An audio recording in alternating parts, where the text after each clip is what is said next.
You are not alone, and yet you have never felt more lonely in your life. They are right there, sitting across from you at dinner, sleeping beside you every night, responding to your messages, showing up, doing all the things that a present partner is supposed to do. And still, somewhere deep inside your chest, there is a hollow, a quiet, persistent ache that you cannot fully explain and cannot fully justify. Because how do you tell someone that you feel lonely when they are right there? How do you explain a loneliness that has no logical reason to exist? So you say nothing. You smile. You convince yourself you are being ungrateful. You tell yourself that this is just what long-term relationships feel like, that the intensity fades, that what you are feeling is normal and you simply need to adjust your expectations. But the hollow stays. And today we are going to look at why. Because what you are experiencing has a name. It has a neuroscience.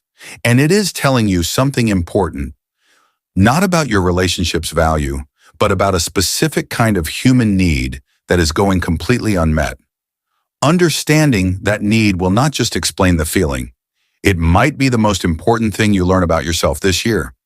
Let's start with a distinction that most people never make.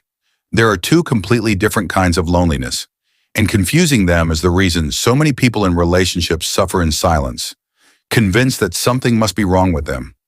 The first kind is social loneliness. This is the loneliness of physical isolation, of having no one around, of an empty apartment and a phone that does not ring. This is the loneliness most people picture when they hear the word. And it is real. But it is not what you are feeling. What you are feeling is what psychologists call emotional loneliness. And emotional loneliness is not about the presence or absence of another person. It is about the presence or absence of a specific quality of connection. A connection that feels like being truly known. Not liked, not accompanied, known. Psychologist John Cacioppo, who spent decades researching loneliness at the University of Chicago, made this distinction central to his work. His finding was this: the human nervous system does not just need people, it needs people who see it accurately, who receive it fully, whose presence registers as genuine understanding rather than just company. And when that specific quality of connection is absent, even in a relationship where someone is physically present every single day, the brain registers it as loneliness, the same loneliness, at the same neurological level, as if there were no one there at all. You are not imagining it. You are not being dramatic. Your brain is accurately reporting that a specific need is not being met. The problem is not that you are lonely. The problem is that nobody told you that this kind of loneliness was possible. So why does it happen inside a relationship? The answer lives in a concept called emotional attunement. And it is worth understanding in detail because it explains not just the loneliness, but the specific texture of it. Attunement is a term from developmental psychology, originally used to describe the communication between a parent and an infant. It describes the experience of having your internal emotional state accurately perceived and responded to by another person. Not fixed, not solved, simply seen. The infant cries and the parent does not just pick them up.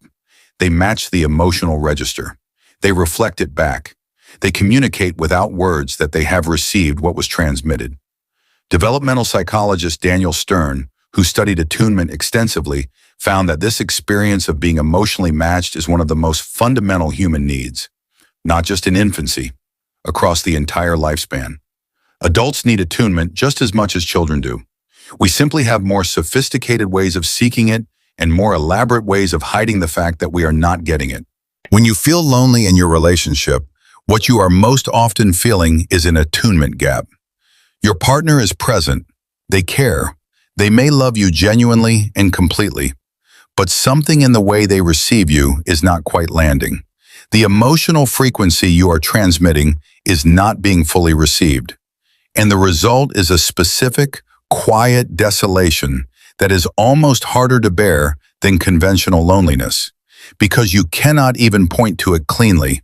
You cannot say, "I am alone." You are right there, and still the hollow persists. But there is a second layer, and this one is harder to look at. Sometimes the loneliness in a relationship is not just about what your partner is or is not providing. Sometimes it is about what you are or are not allowing yourself to receive. Attachment research, pioneered by John Bowlby and later expanded by researchers like Mary Main and Sue Johnson, has consistently shown that the way we learn to connect in our earliest relationships creates a template, a blueprint for how we expect intimacy to work.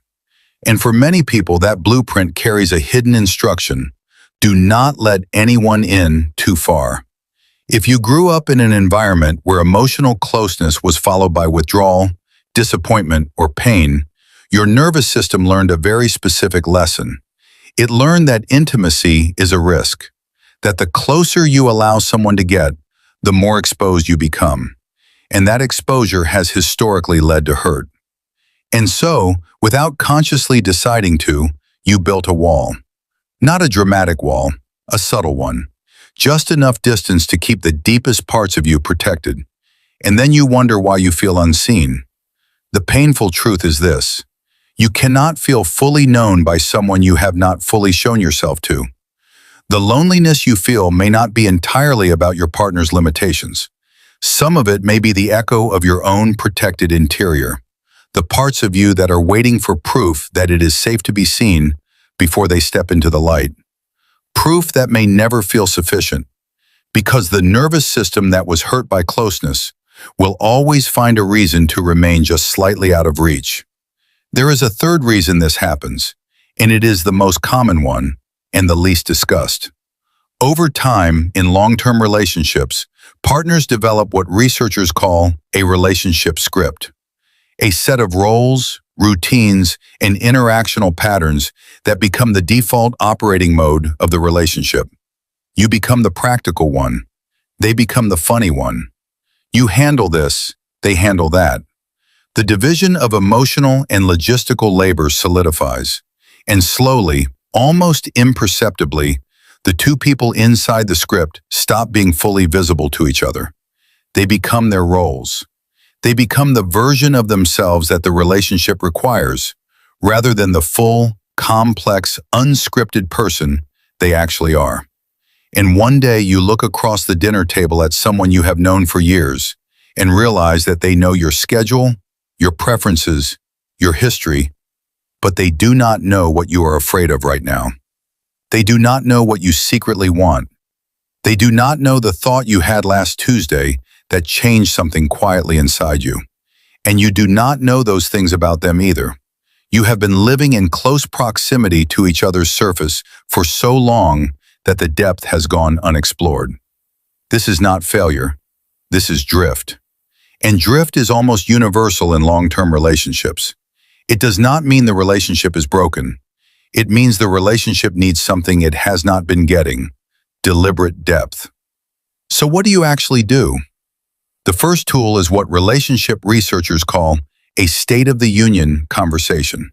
Not a conflict resolution conversation, not a logistics conversation, a specific protected space, once a week, even 20 minutes, where the only question on the table is, what is actually going on inside you right now?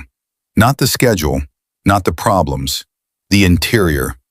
What are you carrying that I do not know about? What are you excited about that I have not asked about? What are you afraid of that you have not said out loud? This conversation sounds simple. It is not. Most couples have not had it in months. Some have never had it at all.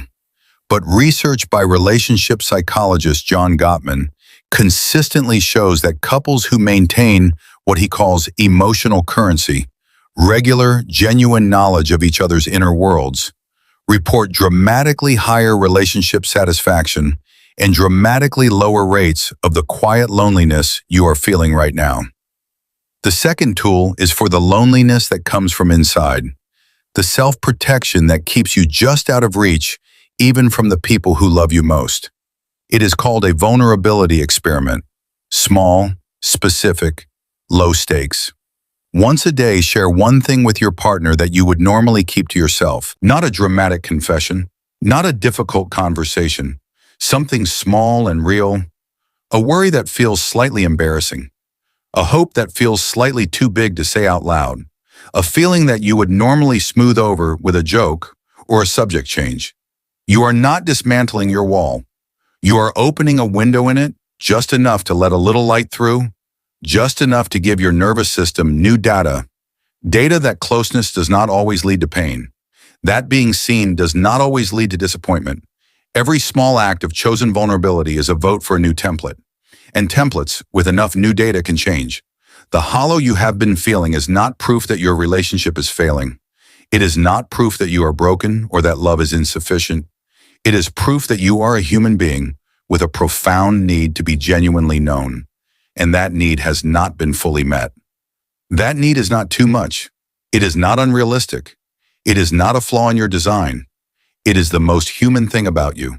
And the person sitting across from you at dinner, the one you feel lonely beside, may be feeling the exact same hollow, waiting for the same permission, carrying the same quiet ache.